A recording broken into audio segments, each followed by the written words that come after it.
Hi everyone, and welcome to the second lecture of our new seminar series, The Economics of Post-Crisis Recoveries. My name is Eloise Ardley. I am the director of OUBEP. It's great to have so many of you joining us today. Thank you very much for taking the time. I also wanted to say a big thank you to our sponsors for this series, Jason & Co. Quick bit of housekeeping. Hopefully you're all used to it by now. All participants are on mute, but please use the Q&A function to ask questions, and I will pause throughout the session to pass them on to Andrea. We've only got 1 hour, so if you don't get to your question, email us, connect with us on LinkedIn or Twitter to carry on the conversation. We are at OUBEP.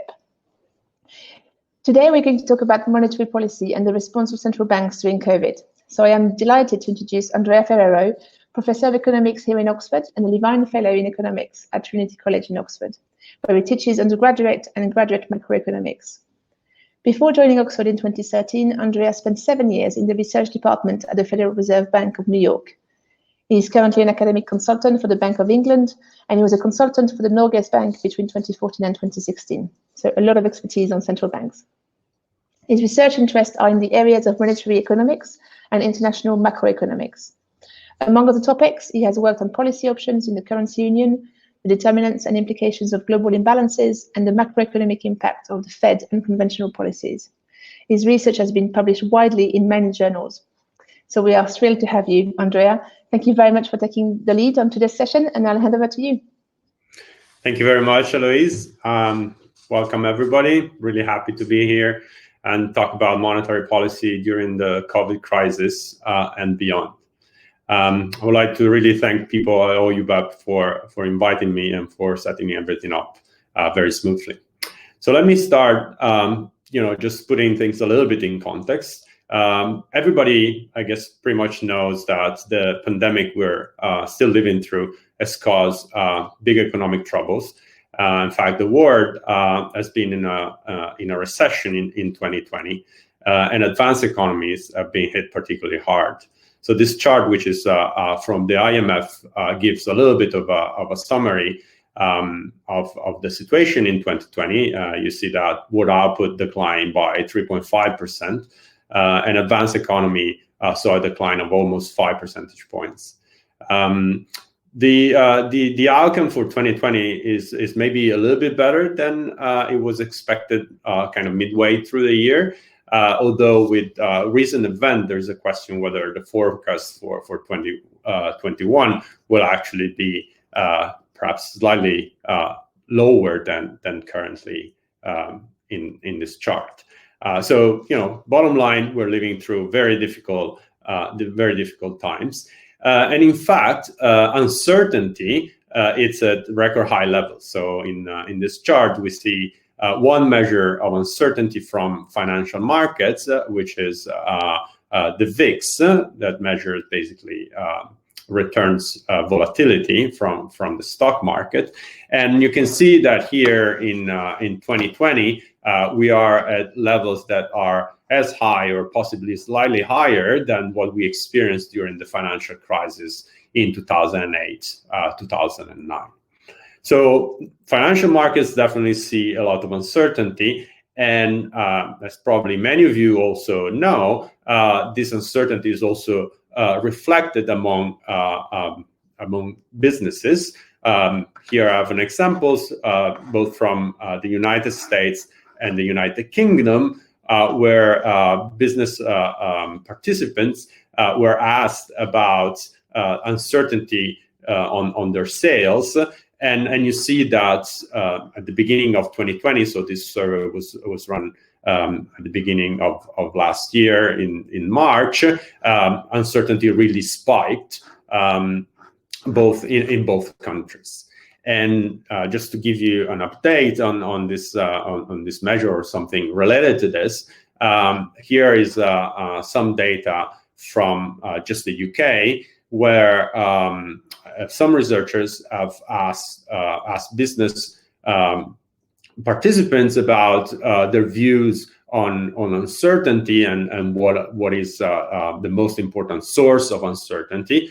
And you see that in April, it's when pretty much everyone was saying that COVID was the largest source of uncertainty. Things have improved a little bit during the year, but we're still at the point where 50% of the businesses that are surveyed say that that COVID is the most important source of uncertainty, and it still ranks among the top 2 or 3 for another 35% or so. So altogether, more than 80% of survey participants still think that COVID is a big source of uncertainty, even in a country like the UK, which experiences, for instance, uncertainty related to Brexit on top of COVID.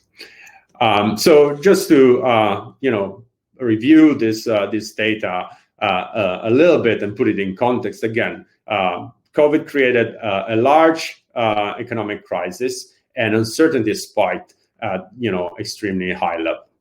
As a response, economic policy as a whole has tried to provide measures to mitigate the consequences of the pandemics.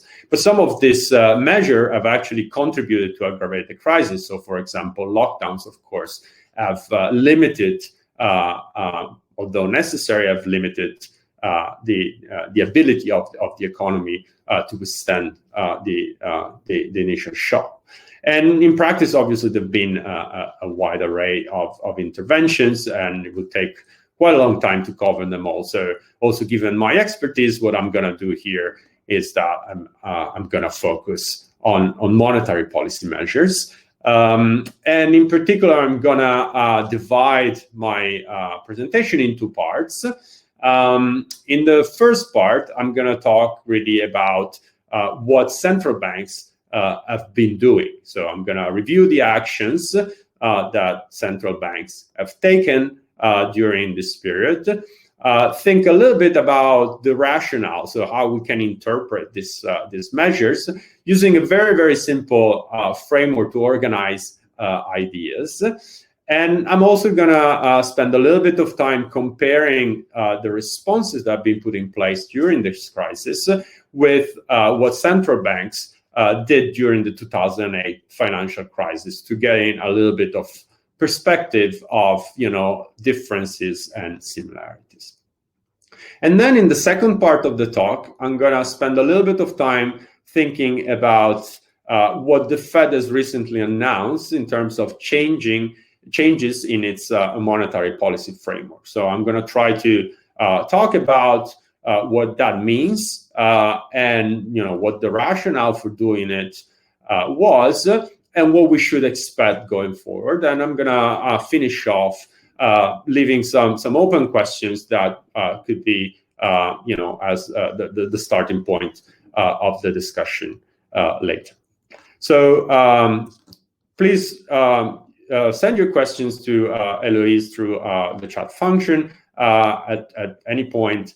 And I have a couple of points where I can stop and take questions. So, for example, if there is any question or comment right now on the introduction, I'll be happy to address. Otherwise, I'll stop again a little bit later and take further questions. Eloise? Just carry on, Andrea. There is none at the moment. Okay. Good. Excellent. So let me start with a review of the measures that central banks have taken during recent times, basically within last year. Okay, so starting with the conventional monetary policy tools, here I have a table that compares measures taken by the three of the major central banks in the world: the Bank of England, the European Central Bank, and the Federal Reserves. And by conventional measures, I mean what these 3 central banks did with their key policy tool, which is the nominal interest rate. So we can see that the Bank of England and the Fed both cut interest rates pretty much all the way to 0 or very near, whereas the ECB did not implement any change in nominal interest rates. But we should notice, and I'll come back a couple of times on this point, that interest rates in the euro area were already negative. And so just to mention now sort of where I'm going, the ECB effectively found very hard to implement further cuts given the already negative level of the nominal interest rate. So then the next measure that we can think about is forward guidance. So forward guidance is basically a commitment on the side of the central bank in situation like the one we're living through or the one that occurred in 2008, a commitment about keeping monetary policy expansionary in the future, even beyond the horizon over which a crisis is over. So in a typical example, a central bank would go out and say, we will keep the interest rate at zero, for example, in the context of the pandemic, until well after the pandemic is over, to support the recovery of economic activity. We see from the table that both the ECB and the Fed announced measures in this direction and made them conditional on health development. So since the crisis is clearly driven by the pandemic, both central banks made their commitment conditional on the health situation. Whereas the Bank of England decided not to adopt forward guidance measures. And here, maybe like an interesting anecdote is that the Bank of England experimented with forward guidance after the financial crisis of 2008, but the experiment was very short-lived because the threshold it had chosen to condition its forward guidance on was met very quickly after the announcement. And perhaps the Bank of England felt that it didn't work so well. And so it sounds like it may be very wary of venturing into that territory back again. So the third measure that I want to discuss is asset purchases. And here we can see that all central banks expanded or instituted new programs. With asset purchases, what central banks do is they go out in the market and they purchase various kinds of assets from the private sector, typically from banks or through banks from other market participants, in exchange for either reserves or other type of safe assets. So we see in terms of size that the programs of the ECB were quite significantly larger than those of the Bank of England and the Fed, that instead were of comparable size. And here, perhaps the reason is that since the ECB didn't do anything with its nominal interest rate because it didn't have room for further accommodation, it thought that it was necessary to provide that accommodation through a different tool. And so it resorted much more to a large asset purchase program. Although, obviously, even the Fed and the Bank of England programs are quite large. Fourth, liquidity injections. So liquidity injections are programs that are more targeted to financial institutions and can be both in terms of quantities or in terms of prices, meaning in terms of conditions at which banks can access liquidity from the central bank. So in this along this second line, you see that, for example, the Fed lowered the discount window rate, which is the rate at which private banks can borrow from the Fed. It also modified its condition, extending the duration to 90 days. So it made these loans much more long-lived. The ECB expanded also these programs quite significantly, both through the so-called non-targeted long-term refinancing operation and the targeted ones. Here, the difference is that non-targeted long-term refinancing operation are operations that are accessible from any institution, whereas the targeted ones are really linked to a certain type of loans that the private banks are expected to provide then to businesses and consumers. Finally, the last measure that I want to briefly talk about is the presence of currency swaps. So the swaps are in terms of domestic currencies against dollars. So that's why the box for the Fed is empty. So basically, both the Bank of England and the European Central Bank engage in currency swaps with the Fed in order to obtain dollars in exchange for their own currency, so respectively euros and pounds, as to provide the necessary dollar liquidity to their domestic institutions.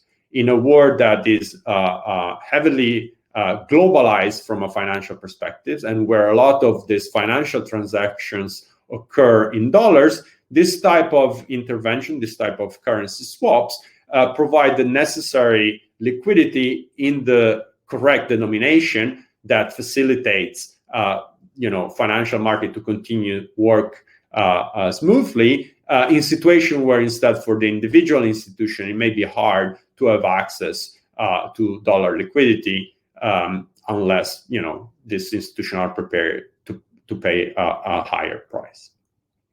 So this should give you an overview of the measures of what central banks have been doing during the COVID crisis.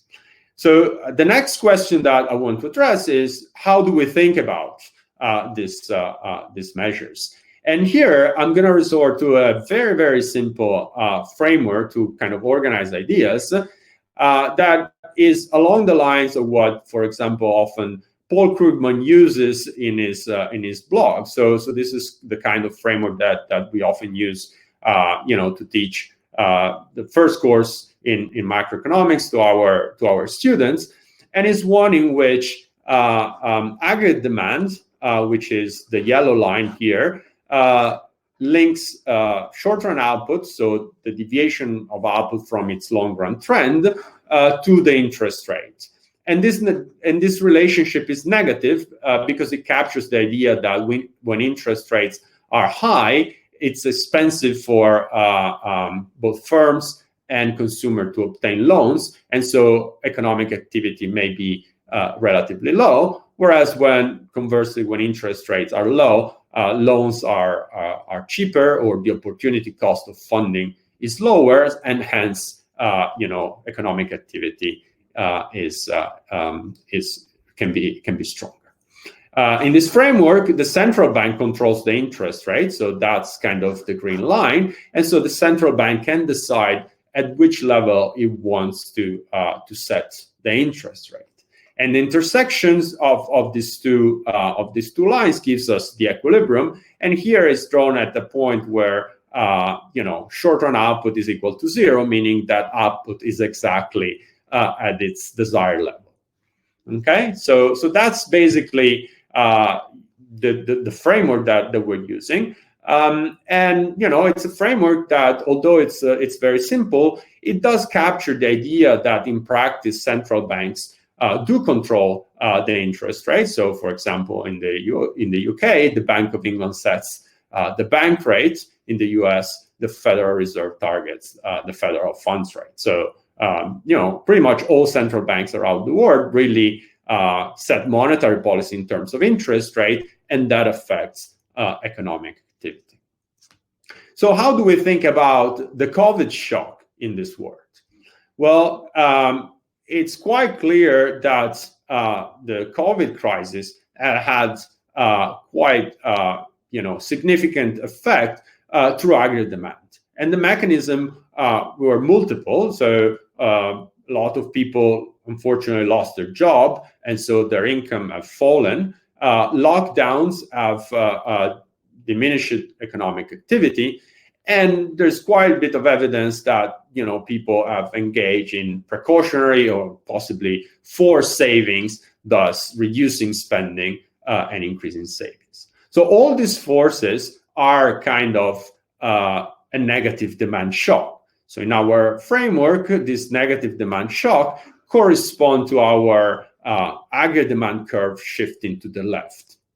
At given level of interest rate, so for the level that was prevailing at the beginning of the crisis, this creates a recession.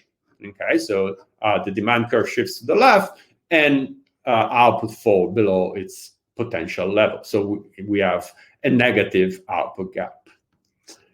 So what should a central bank do in this context? Well, a central bank that is trying to stabilize the economy and prevent the worst outcomes from a crisis like this will try to cut interest rate.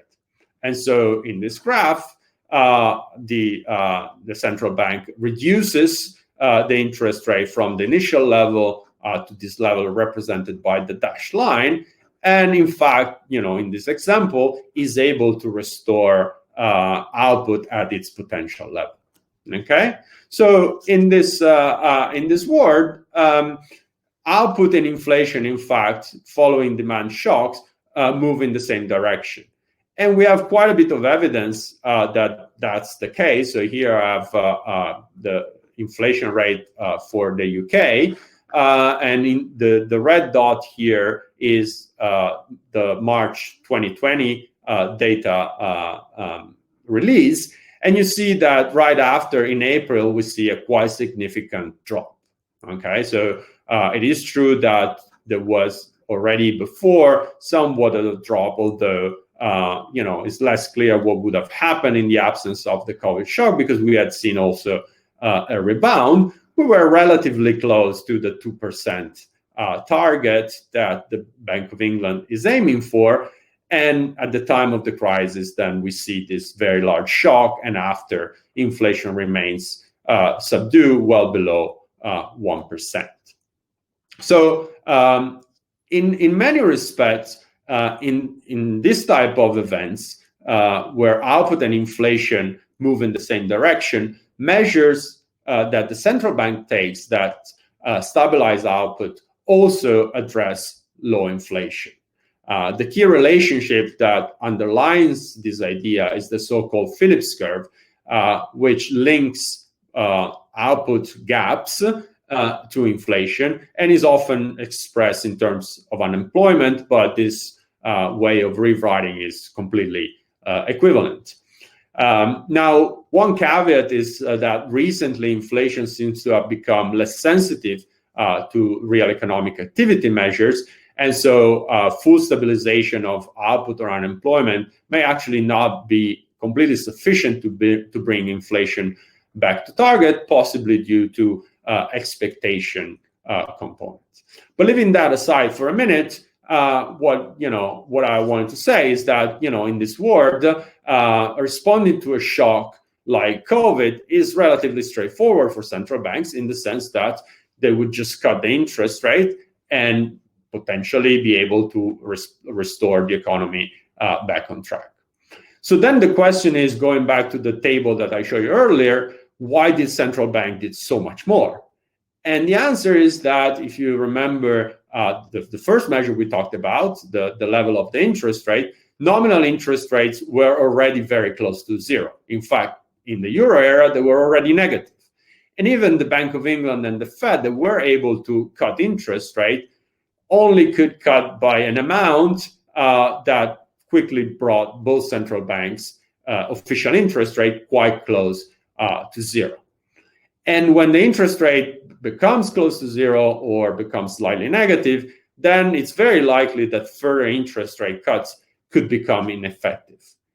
That's the famous zero lower bound, or effective lower bound, if you like, or the famous liquidity trap that John Maynard Keynes was talking about almost a century ago. So the whole objective of these interest rate cuts is to encourage the private sector to spend and borrow more to restart the economy, so managing aggregate demand. Okay, so the stimulus comes through a higher spending in consumption or higher investment from businesses and family, respectively. However, it may well be that when interest rates are at zero or slightly negative, the private sector may still want to save. And so at that point, further central bank cuts would become likely ineffective. because people and businesses can simply hold on to cash. So, if you have some money and you want to save and banks start charging negative interest rate, well, you can still hold the money yourself at home. Now, some businesses that have large amounts of cash may still be willing to accept negative interest rate as a fee to pay in order to store their cash. But at some point, that fee becomes, too high. And so those businesses, if they still want to save, may start building their own safes or hiring their security companies to take care of their savings and not become willing to spend, even if the interest rate is negative. So that's where unconventional monetary policy really comes in. So the measures that central banks have been taking, like forward guidance, asset purchases, liquidity injections, can all be thought as substitutes to interest rate cuts when the nominal interest rate reaches its lower bound, again, be it zero or slightly negative. As I already discussed with forward guidance, what the central bank does is to commit to keep interest rate low in the future.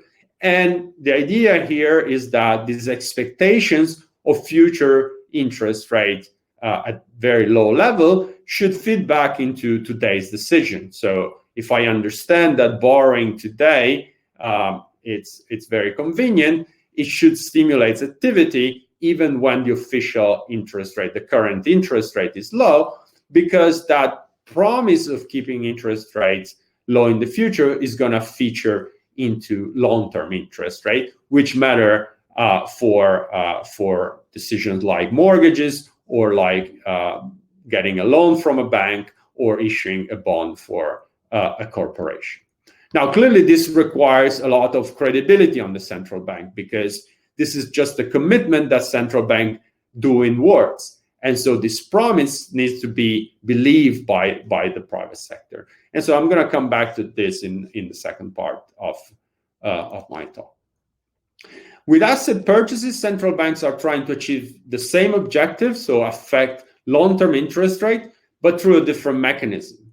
With asset purchases, central banks buy government bonds, and so they're actually pushing up their market price. But prices are inversely related to yields. And so by pushing up their price, central banks manage to lower long-term yields because they're buying long-term bonds. And so this should affect other long-term interest rates, which again matter for economic activity, like mortgage rates or rates on loans and corporate bonds. So again, a substitute of short-term policy working through a slightly different mechanism. And finally, with liquidity injections, central banks are trying to achieve something slightly different, although related. They're trying to substitute risky assets in the market with safer assets. In particular, now it's in this dimension, it's important to think about activities that require assets to be used as collateral for loans. If I'm a private market participant and I have risky assets on my balance sheet, getting a loan using a risky assets as collateral might be undesirable, especially in crisis situation. And so by providing additional liquidity, additional safe assets, central banks are trying to substitute risky for safer assets and facilitating borrowing and lending in private markets. So this type of intervention is really similar to some sort of emergency funding that works through the banking system, but ultimately should help the real economy as well. So in a picture, what happens is that if this is the normal transmission mechanism monetary policy, whereby the central bank, by operating in money markets, affect short-term interest rates. Here the example is for the Fed, so is about the Fed funds rate, but you can simply substitute the Fed funds rate for the bank rate if you want to think about England.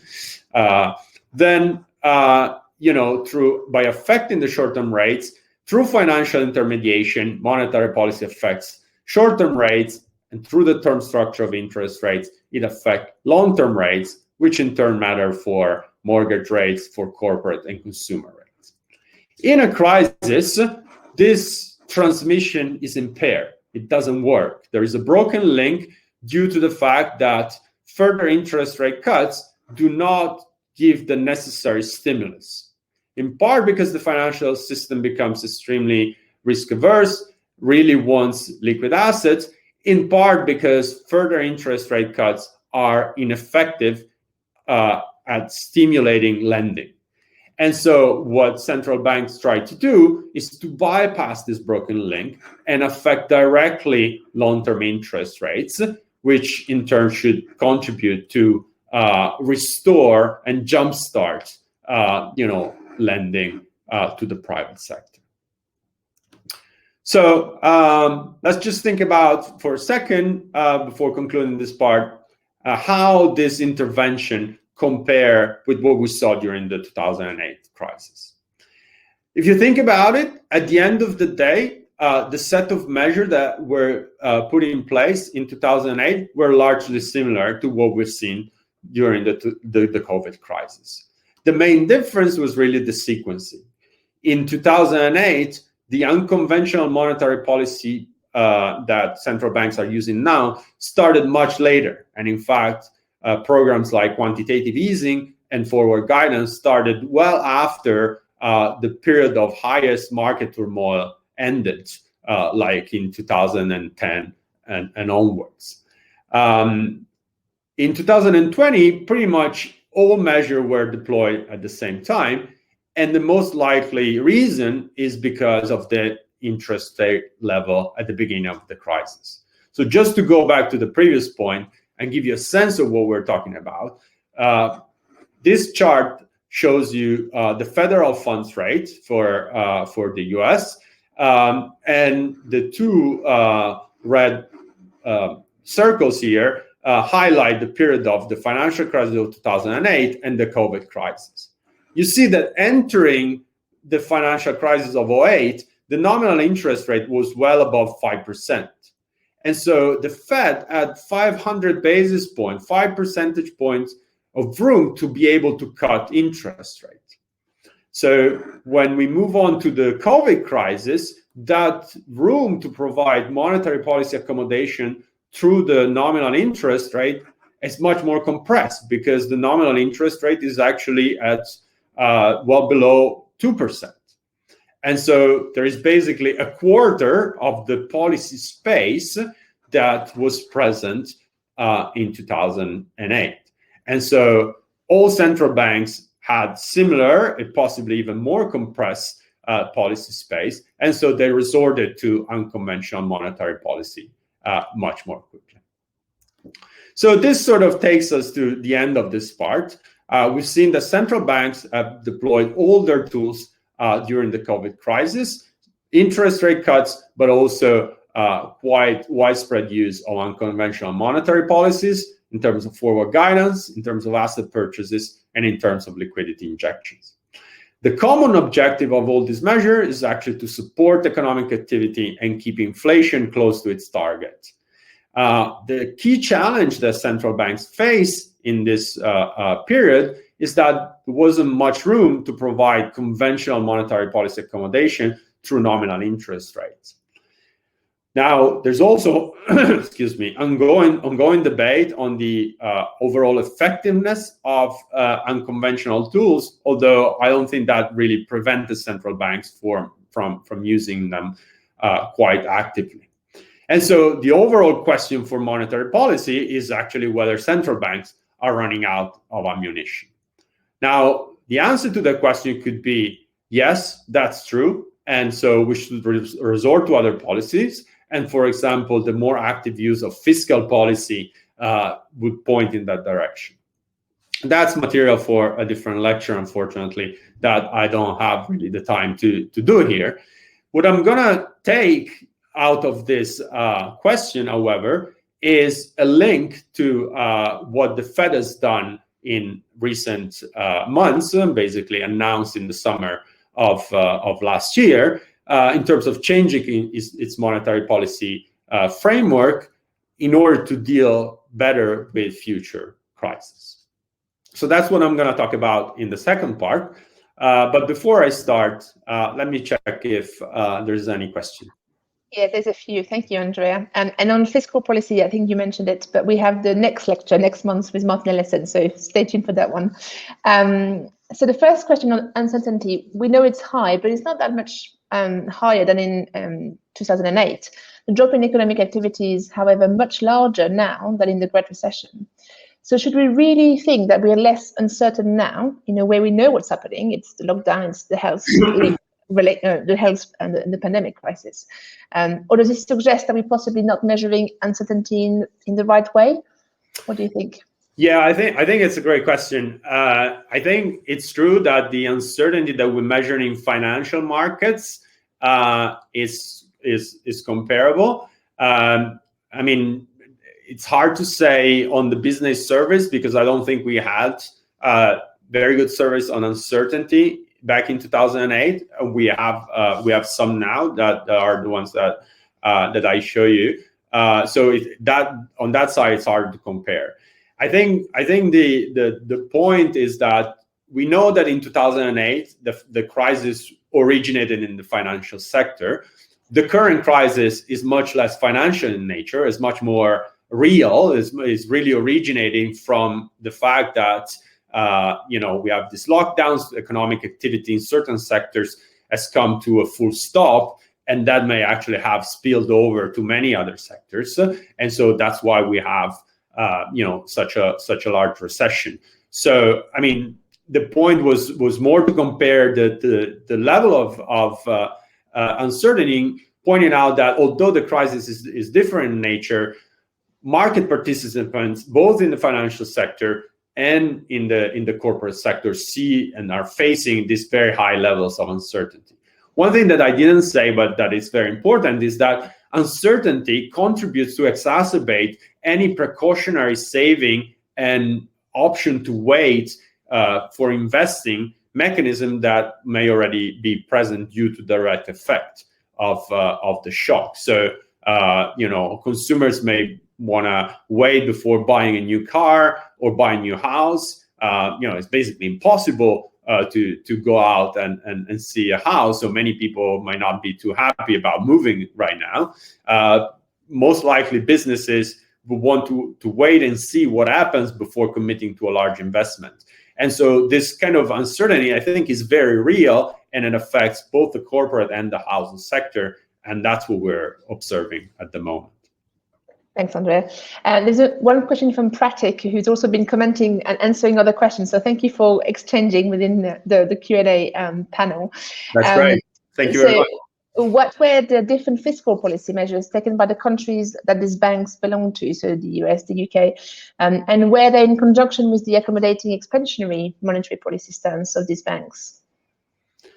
So I think that's actually I would say a very positive development of this crisis. The fact that I think monetary and fiscal policy have worked much better in a much more synchronous way, and there's been, I think, less resistance to provide fiscal accommodation on top of monetary policy accommodation.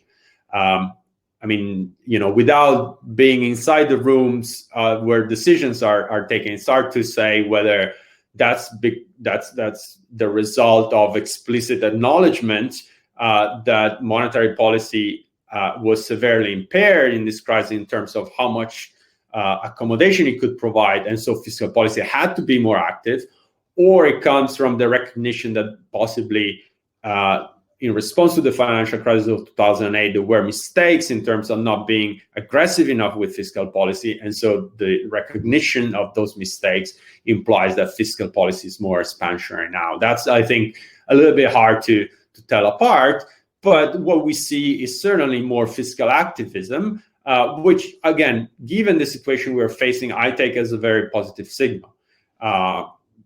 I guess the counter argument there is still the concern about fiscal sustainability coming out of this crisis, and that's certainly a valid concern. But I don't think it's a reason to stop acting now. And I'll be happy to maybe talk a bit more about this at the end, Okay. if anybody wants to. Thanks. There is one more question, which I should mention that the person who asked the question is Sunny and should get a prize. Our senior tutor is listening to the questions and find this one particularly interesting. So there's a transmission mechanism for traditional monetary policy, cutting nominal interest rates to raise the demand. Does that make sense in the current crisis, since the consumers can't really spend their money due to lockdowns, the fear of catching the virus, etc.? Yeah, so that's absolutely a valid point. So the question is whether this cuts in interest rates, are actually working, and whether that's what we want to achieve. Indeed, if you read, for example, the decision of the ECB not to cut interest rate, it was at least partly motivated by that. In fact, the ECB did not mention the fact that interest rates were already negative and they didn't want to cut much further very explicitly at the beginning. It said, well, we believe that this crisis is temporary, and providing accommodation through interest rate cuts may not be the best way to support the economy. Instead, we believe that providing liquidity could be, more appropriate. And so, one could argue, I guess, that a way to provide accommodation, again, going back to the point about fiscal policy, is to provide transfer to, for example, people who lose their jobs, or to firms that are forced to close down and not really change the interest rate.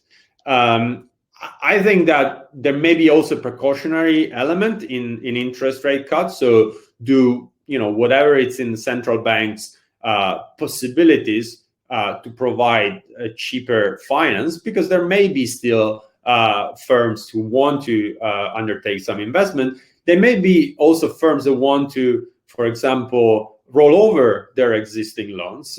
And so cutting the interest rate should provide accommodation to those firms, even though it doesn't necessarily mean stimulating demand. It may mean not letting demand fall on top of the initial effect due to the COVID shock. Okay, thanks, Andrea. There's a few more questions, but I think I'm just way off time, so I'm going to let you finish the second part, and then we'll come back to it at the end. Yeah. So the second part will be probably briefer, a little shorter. So I hope there will be time to answer more questions at the end. So just to set the stage, what we've seen is that interest rates were already very low when the crisis erupted. True in the US. Even more in the UK, in the European Monetary Union. Part of that was actually the result of the slow recovery from the 2008 financial crisis. Part of it was actually the result of structural factors that have been discussed quite extensively. We can put them under the umbrella of the so-called secular stagnation, which again, I'll be happy to talk maybe later on. All these factors put together kind of led the Fed to reconsider its existing monetary policy framework. And I want to be clear that actually this review of the monetary policy framework was actually not driven by the COVID crisis. Ultimately may not be terribly important, but it actually started well before the COVID crisis erupted. The result of this review is the move from a framework that I want to characterize as inflation targeting that prevailed before the summer of 2020 to a framework that Chairman Powell announced at the Jackson Hole conference in August of average inflation targeting. And so it seems like a very small change, right? We added basically average, but in fact, it means something.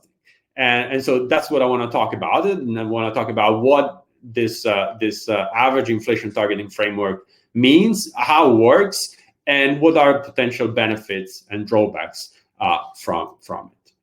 So I'm going to do this with a very, very simple graph. Okay. So on the horizontal axis here, we have time. On the vertical axis, we have the price level. okay? How do we think about inflation targeting? Well, let's say that our inflation target is 2%. What we want is the price level, right, to grow at a constant rate equal to 2%. You know, that inflation is the rate of change over time of the price level. If we're targeting inflation at 2%, we would like inflation, the price level to grow at that rate, okay? So this is the rate that will prevail if nothing happens.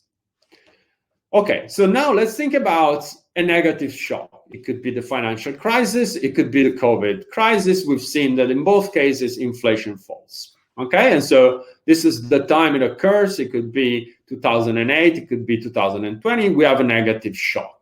The negative shock, it's a negative demand shock, and so prices fall.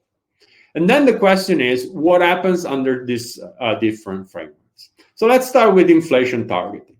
With inflation targeting, once the shock is over, then the central bank will let the price level grow again at 2%, okay?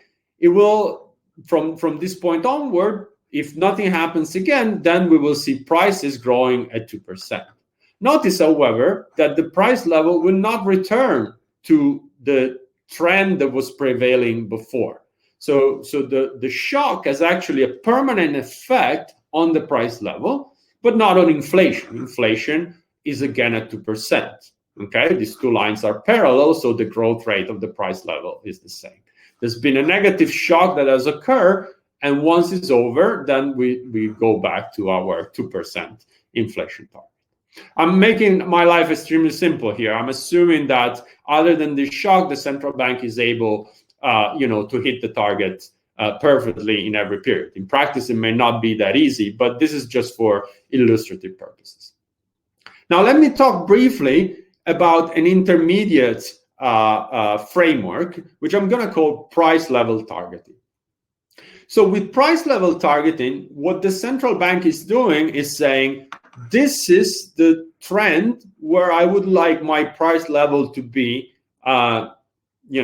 over my operative horizon, okay? Typically, central banks think in terms of 2-3 years horizons, okay? That's the horizon over which we think monetary policy has real effect.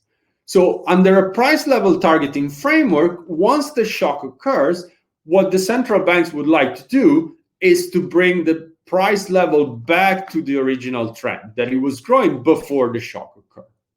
And so you see now that under price level targeting, what you're trying to do is actually you're trying to engineer a little bit more inflation over the transition, because during this period, the slope of the price level is higher than 2%, okay? So the shock has occurred, and then, you have a little bit of deflation or disinflationary pressure, but then during transition back to the original trend, inflation is actually higher than 2%. Average inflation targeting is basically trying to do something very similar. And under certain characteristic, under certain assumption, it may actually be equivalent to price level targeting. If the horizon is shorter than what I draw with the purple line, actually average inflation targeting may generate dynamics for the price level that overshoots the initial trends, which I didn't draw in the price level targeting case.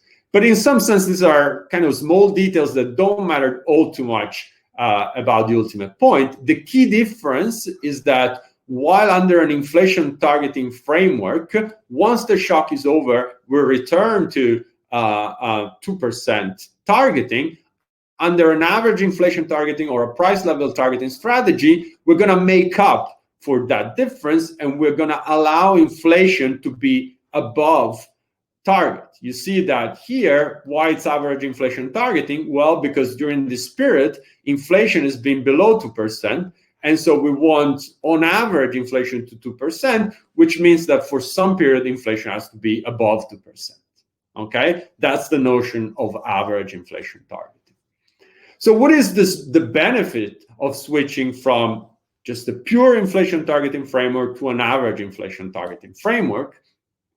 Well, again, if you go back to the inflation targeting, just, what happened in the past doesn't matter for the future.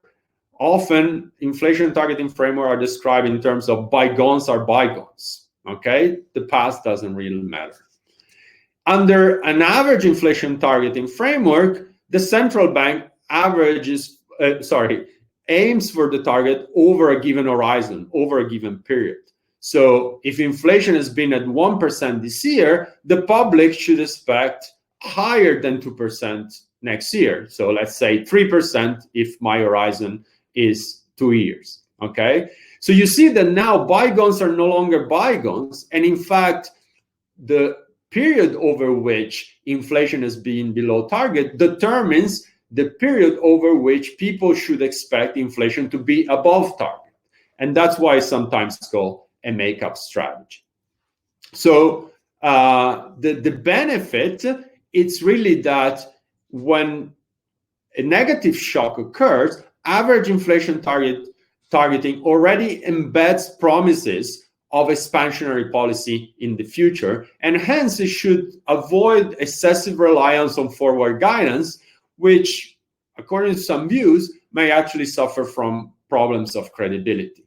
So the central bank may face a situation in which it has committed to keep interest rate low, but something happens, it should raise interest rate, and so it faces this kind of dilemma. Now, at the same time, potentially, exactly this mechanism potentially creates problem for the central bank. Because think about the reverse situation in which there's actually a positive shock. It means that if inflation is temporarily above target, then the central bank is committing to create deflation for a little bit of time, right? Because if inflation runs above target for, say, a year, then the public should expect 1 year of inflation below target. And then, the similar credibility issues arise. And because this new framework hasn't been tested, only time will tell whether central banks will really stick to their promises and hence create deflation following an inflationary shock. But ultimately, the Fed concluded that the risk of the zero lower bound and the risk of not providing enough accommodation or not being credible enough in promising enough accommodation at the lower bound is actually more severe than the credibility concern associated with inflationary shock. Basically, the Fed is saying that, the problems of crisis are much deeper than the problems of overheating. And so an interesting question is whether other central banks will follow in the Fed's footstep and we'll see like a global shift towards this type of framework. The ECB is actually currently reviewing its monetary policy strategies, and several surveys, including one I've been involved with, suggest that many experts are viewing favorably the idea of the ECB shifting towards a broader mandate and possibly a more flexible mandate of the sort of the one adopted by the Fed. The last point that I want to make is that if we look at the history, one caveat is that when Japan introduced an explicit inflation target at 2% in 2013, it's actually didn't manage to bring expectations right in line with its new targets. As of today, most of survey measures or financial market measure of inflation expectation in Japan are still at about 1%. And so here the point is that it may actually take time to coordinate expectation towards the objective that central banks want to achieve, which may be a problem for the new framework that the Fed and other central banks may adopt. So that takes us to the conclusion. I've given an overview of what central banks have been doing in response to the COVID crisis. The common objective is to provide support to the economy by stimulating aggregate demand. They've adopted a similar toolkit to the one employed during the 2008 financial crisis, although there was less space for action. which meant that unconventional monetary policy measures had to be adopted more aggressively, more promptly. What should we expect going forward? Well, we've seen this switch of the Fed to this new framework that, again, in the view of the Fed, at least, should create expectation of expansionary policy in situations like this at the zero lower bound without the necessity to resort to forward guidance as much. Open questions: will it work? Should or will other central banks follow in the Fed footsteps? For people who are interested in this topic, I think these are really fascinating questions. I'll be happy to hear your views and answer your questions. Thank you very much.